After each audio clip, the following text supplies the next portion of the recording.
Today's video is sponsored by Skillshare. Stay tuned to hear more about all that Skillshare has to offer. Hey guys, welcome back to PencilStash. I had such a good time coloring in my original Romantic Country coloring book last month that I thought we would pick it up again. Again, this is a coloring book that I have another version of that I've colored in sporadically over probably the last 6 or 7 years.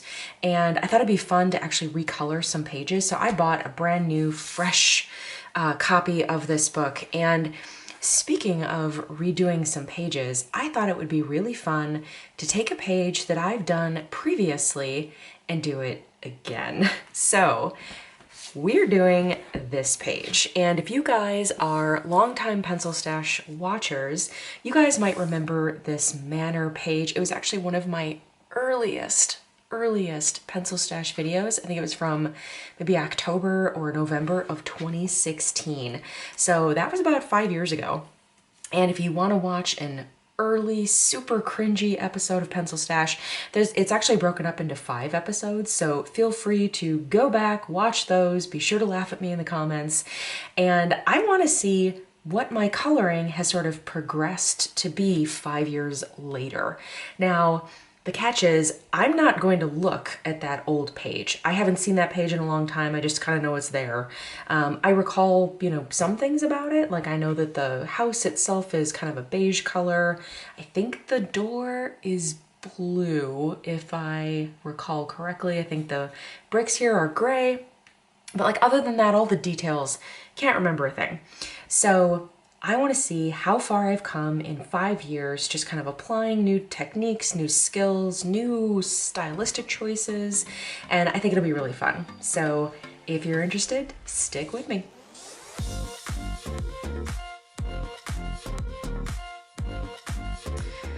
All right, so we are going to dive into this page. And even though I am not going to go back and take a look at my old version, I'm going to let you guys do that. So I'll just kind of put in a video of what my previous page looks like, just so you guys get a little bit of a sense of where I started from.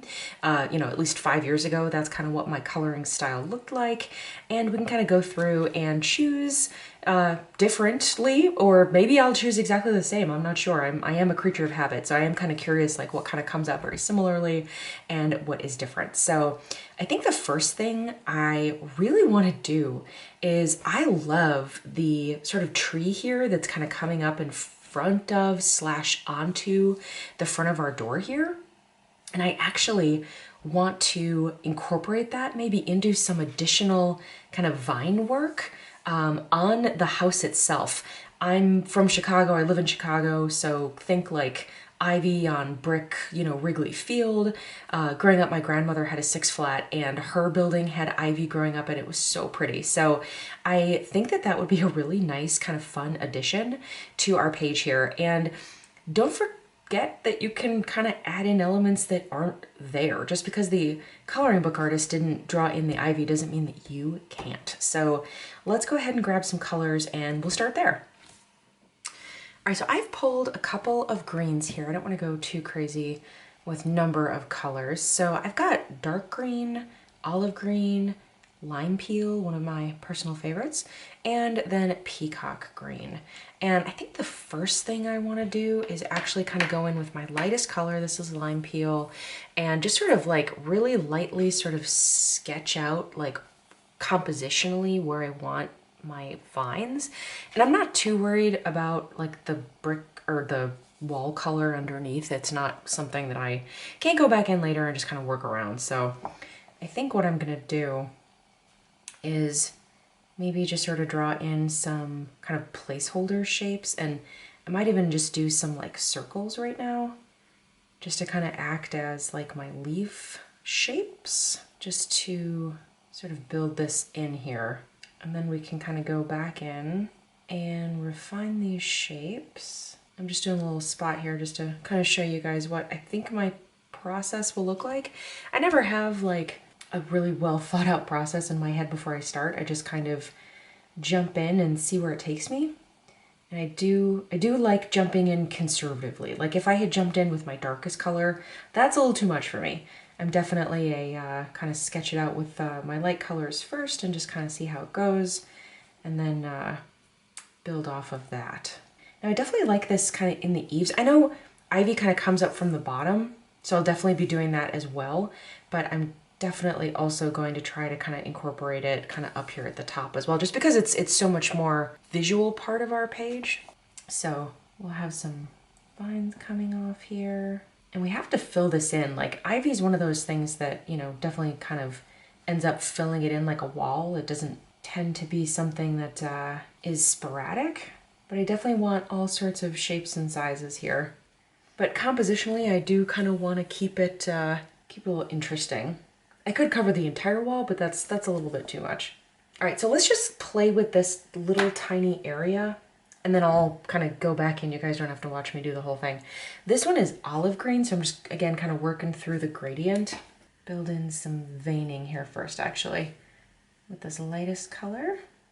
And I'm just gonna try to like kind of fill in some of the blanks in between the lime peel that we just put down, because I don't want to cover it up. Like I still want it to kind of read as lime peel, just because I really like this color. And I think it'll just kind of keep some of these shapes a little bit more interesting if we leave it a light color rather than go completely dark. We might just kind of lose something a little bit. And I am not worried at all about kind of filling in all of the white space, just because I think it might actually be kind of interesting looking.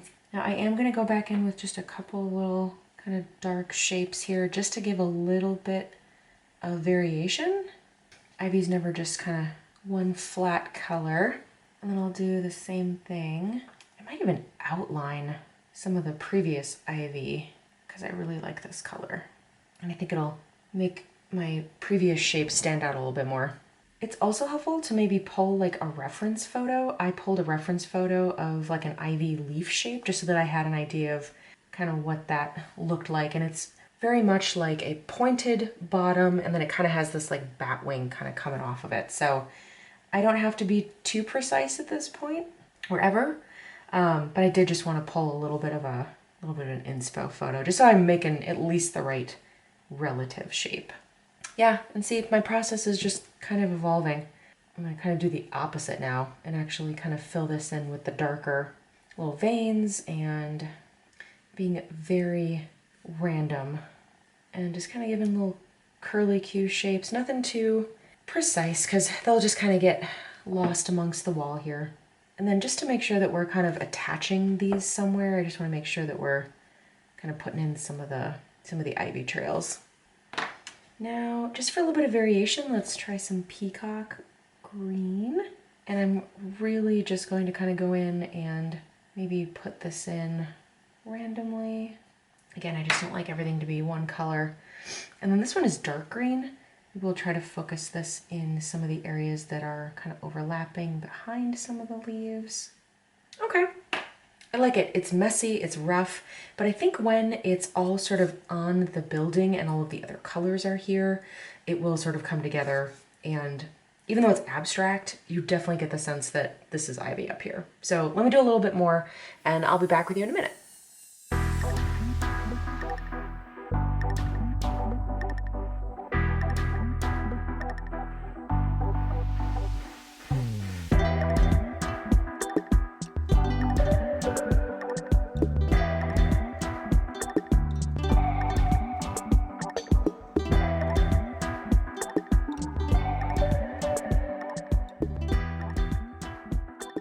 All right, I'm gonna stop right here and just kind of point something out because I think it's funny. So I usually color over a span of a few days, and yesterday I started the ivy and I did this and this and this, and then this morning I did this. And you can clearly see the difference in style. So this was me yesterday, this is me today, and I think it's kind of funny. I don't think it's necessarily bad, but it's definitely, there's a lot of kind of mismatched style. Like the shapes are the same, the sizes are the same, but the density is just very different. So what I think I'm gonna do is actually go in and, because I can't take away density here, I think I just have to add it over here. So, and I had intended to kind of go back in and kind of fill some stuff in, you know, kind of as we maybe, you know, kind of got our composition done and then just kind of filled in as I saw. But I'm also noticing I used a heck of a lot more pressure on this one this morning than I did here yesterday. So just something to point out, you know, if you're gonna do like an element on a page, it might be good to do it all in one fell swoop so that you can just sort of maintain the same sort of, you know, style. All right, I think I'm in a good place with the ivy, at least for now. I can always kind of zhuzh it up a little bit later. But I also want to continue with a little bit of texture on the building itself. And I think what I'm gonna do is a very faint sort of brick texture. Now I know I've shown you guys brick before in the past, but I essentially just use a ruler and a pencil. And I like to use a mechanical pencil just because I have a tendency to push a little bit too hard with regular just number 2 pencils or drawing pencils. And I want this to just be a very faint line. So what I like to do is essentially just sort of decide like what my distance between each brick is. So I'll normally start with, and you know what, I'm gonna get my clear ruler. Hang on a sec. All right, here's my clear ruler. I don't normally like to use it just because it reflects all the lights in here, but this is good for, you know, little things that you're doing. But when you wanna make sure that your bricks are all kind of equidistant, it's really nice to have something clear so that you can just make sure that you're always putting that equidistant distance between each brick. So let me zoom in here so you can see it, but I'm gonna just do really faint lines and vertical lines for right now, just to see where we go. And I'm just gonna line up something that I know is at least relatively level on my page, just so I'm not like cockeyed. And I'm gonna just line up this like a 1/4 inch mark here. And I'm gonna try to do 2 just to make sure that we are equidistant. And I'm just gonna do a very faint line here. And then I'll start essentially from the top, and I think that might be too big. So I'm gonna do the 16th lines, and I'm just essentially going to do some horizontal lines all the way down.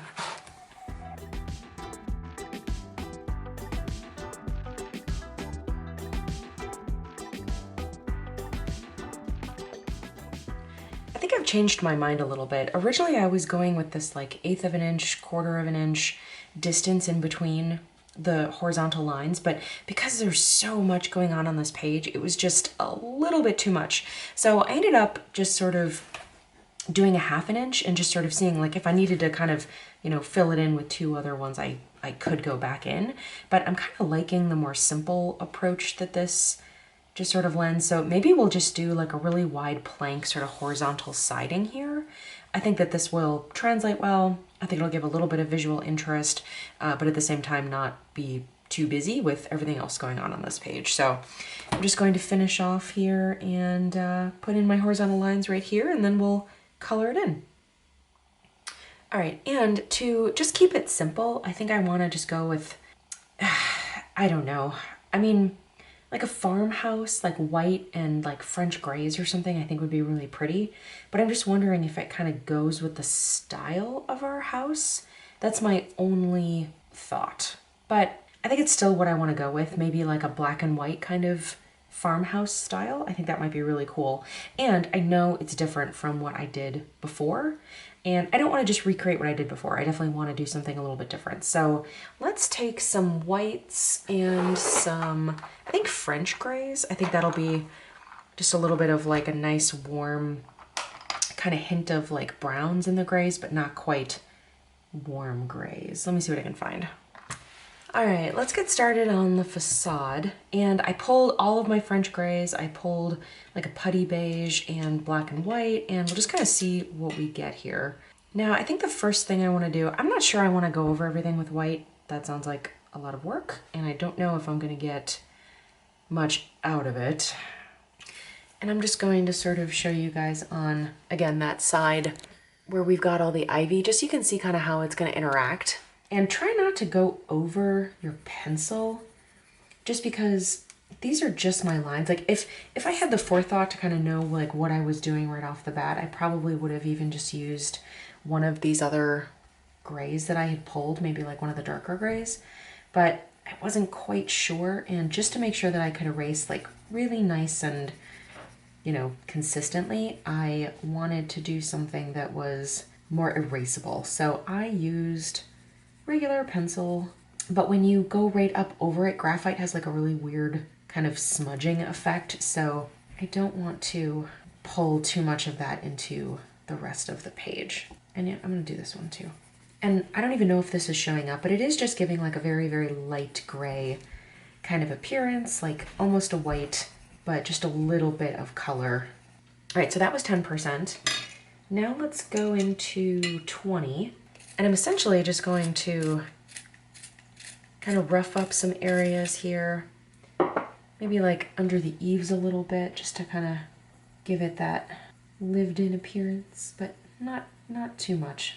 Farmhouse, modern farmhouse is nice and clean. And I'm just going to go over my graphite lines a little bit here. And right underneath that line, I'm just going to pull down just a little bit, just to create some three-dimensional overhang shadow so that the boards just kind of look like they're overlapping a little bit.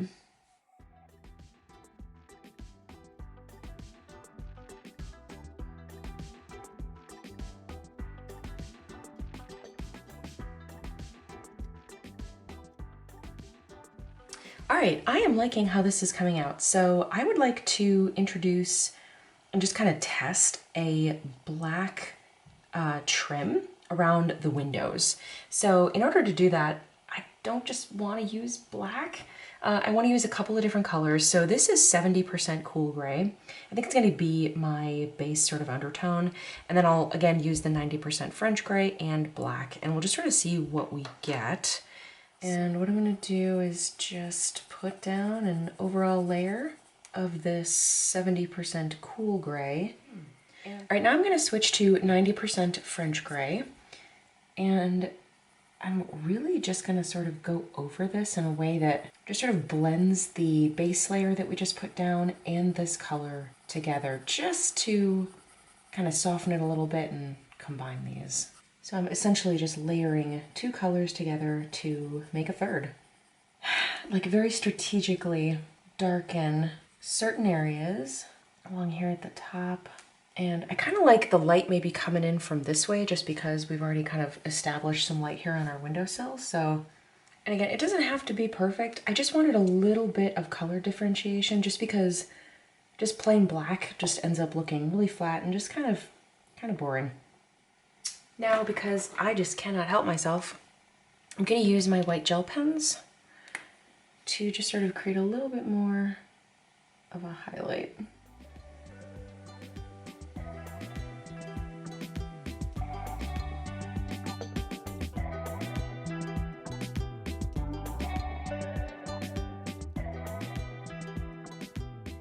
All right, I think we're in good shape, but I'm gonna pause where I'm at kind of with the house, just because I want to add in a couple more warm tones. This is reading just very gray and very dark, and I just kind of want to start layering in some of the more kind of warm elements. And I want to do the brick sort of gate here. And I've pulled two colors just to start with. I've pulled both Crayola colors. This is taupe and this is antique brass, and I'm going to be adding on to these, but I think these will be good base layers for some of the more kind of warm tones that I want to add. But again, these are very neutral warm tones, just to kind of start us off. So we'll see what it gets us. I'm going to start with taupe, and I'm just going to do this little section here just while you guys are watching, because this is a very large gate. And I'll just do these kind of top two rows here. This will just be a nice kind of overall foundational layer. And you see how this is a warm tone, but it's still a very light neutral. Now we'll switch to antique brass. And the most important thing to me is just that the bricks are not the same. So I'm just going to layer some very light kind of just like ways to differentiate the bricks. So again, really don't want these to be the same. This is just sort of a darker version of the taupe. And these are just the base layers, just to give a little bit of visual interest. I'm very drawn to this copper color. Let's see what this kind of adds. It's just a little bit of like a pinker version of this neutral. And I think this is nice, actually. I like this. And again, I'm just choosing like different areas of the brick to just sort of focus some additional color, trying to leave some spaces light, some spaces dark. And I am kind of tempted to overcomplicate this right off the bat, but I think what I'm going to do is actually color the rest of the brick in this same kind of format, and then we can reevaluate and see if it needs some more texture, some more color differentiation, maybe something a bit more interesting. So I'm gonna do that, and then we'll kind of reevaluate. Sometimes when you right off the bat kind of jump in with something super complicated in an already kind of busy page, you're just adding to the busyness. So, and not to say that I'm not going to want to do that, but at the same time, I definitely want to kind of reserve that judgment and not immediately do it right off the bat. So let's see kind of where this first sort of run takes us. All right, here is the sort of completed foundational layer of our bricks. And I really like the way that they're looking in terms of like the color profile against the kind of black and white of the house. Definitely added some much needed warmth. Now I do want to add a little bit of texture, and I don't want to go dark. I actually want to go a little bit lighter with a little bit of like that German schmear kind of technique where they like apply additional mortar around the bricks kind of sloppily. And I think I'm going to do that with my white gel pen. And I have no idea what I'm doing. So we are just going to kind of try this and see where it goes. So since the mortar is kind of applied sloppily, I am going to do the same with the white gel pen and just sort of see what we get. I don't even know if it's going to show up that great. I kind of just want to lighten up some of these like mortar brick kind of spots. Maybe we can focus our attention there. I mean, it certainly doesn't cover it, and that's okay. I'm just kind of looking for a bit of lightening. I think that's okay. And then we'll just sort of be a little sloppy with it wherever we can get it. The only place I'm not going to do it is kind of along these edges, because this is not where the schmear is. All right, I think this worked out really well. Obviously the lines are still there and you should be able to see them. It's brick, you know, obviously should still be visible. But what this did was just kind of soften it, especially with so much going on this page. This just looked very, very busy, especially on this side. And so this just sort of softened it, and I like the overall look. I think I still am going to go in and just maybe use like 70% French gray to just kind of maybe put in a little bit of like texture in a couple of places. I just think that, you know, they just look a little bit too smooth. So just very, very sporadically just kind of putting in a little bit of extra texture. But we'll kind of see how that progresses.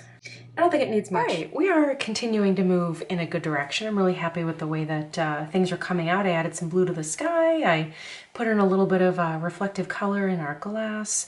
And now I want to add additional warmth. And I think I want to do that with a wood door, maybe even kind of a brownish sort of shingle type roof. So I have grabbed a few colors. They're all Crayola. This is tan, antique brass, and light brown. And I think I'm going to start with my lightest color. This is the antique brass. And I'm just going to go over the front door here and just put in just a very light foundational color. This will just be our base layer. And the reason that I want to do just kind of a warm front door, like I could do a color, but I don't know. I just don't think that it will translate well. And I think it'll balance some of the warmer tones here that I put in with our brick, as well as bring it upwards. So it's, you know, it'll be heavy down here, so it'll be nice to also bring it upwards and just kind of spread this color a little bit around on our page. Let's see here. I think I'm gonna use a combo of tan and light brown and just kind of see what it gets us. And I'll start up here at the top. I'll just kind of put in a layer here. Maybe I'll go around the entire door. And again, you might be like, why on earth are you just covering the color that you just put down? And I'm not covering it, I'm layering. So when you add two layers, even, you know, right on top of one another, it kind of joins to make a third. And I really like the way that kind of layering colors looks. It really expands my color palette and just gives me a little bit more flexibility. And I do want to see what this tan kind of looks like. Oh, I like that. I'm going to put this tan on the inside of these bevels, and then I'll go over it again. Now I'm also going to take dark chocolate and just very lightly sort of give a little bit of grain to our door, just very slightly, just to drive home the fact that this is a wood door and not necessarily a brown painted door.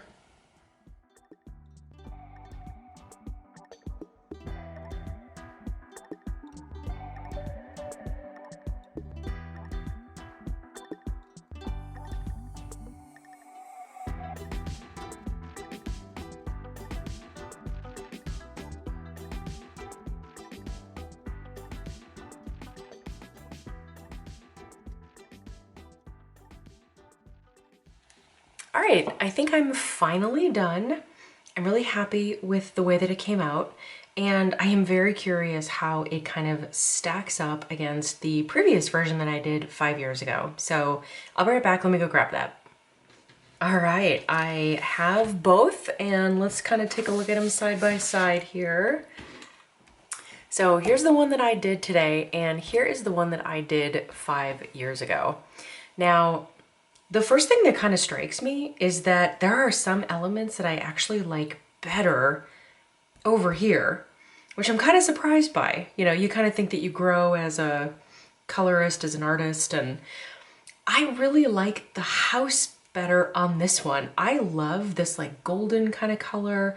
I love the sort of like dirty kind of, you know, worn elements that I kind of added here up in the eaves and along the windows, and I think that just came out really, really well. I think this one, it came out okay. It's definitely a little bit boring and a little bit flat, but I'll take it, it's fine. Not terrible. I definitely like this tree a whole lot better on this one. I sort of added in these implied like additional leaves on this one, and on this one it just looks kind of barren. So definitely a point for this one. But then at the same time, I really like the black trim around the windows and the doors, and I think that kind of came out really, really nicely. I think black would have looked silly with this color palette, but I definitely like the way that the black came out here. I definitely like the way that the windows kind of came out here. I was able to at least kind of approximate, you know, like a reflection of like gray, blue, green, you know, something of nature that's being reflected back. And I also really like the brickwork on this one. I think that the kind of German schmear white gel pen aspect came out really, really nicely. I do like this one, just the fact that it has a little bit of like green kind of, you know, algae kind of growing here. Not terrible, but I definitely do like this one better. I also really like the terracotta pots on this one better. I like the walkway and the dirt areas better.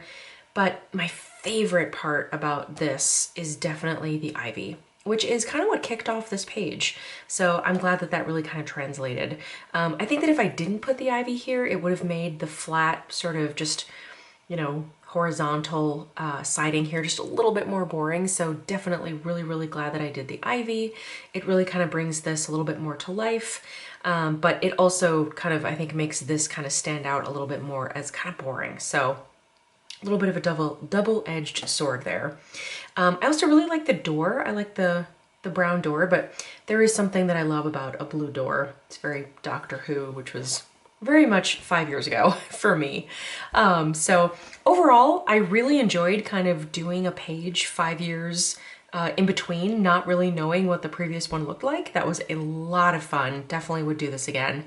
And you guys let me know, what do you like about the new version? What do you like about the old version? Which one do you think is better?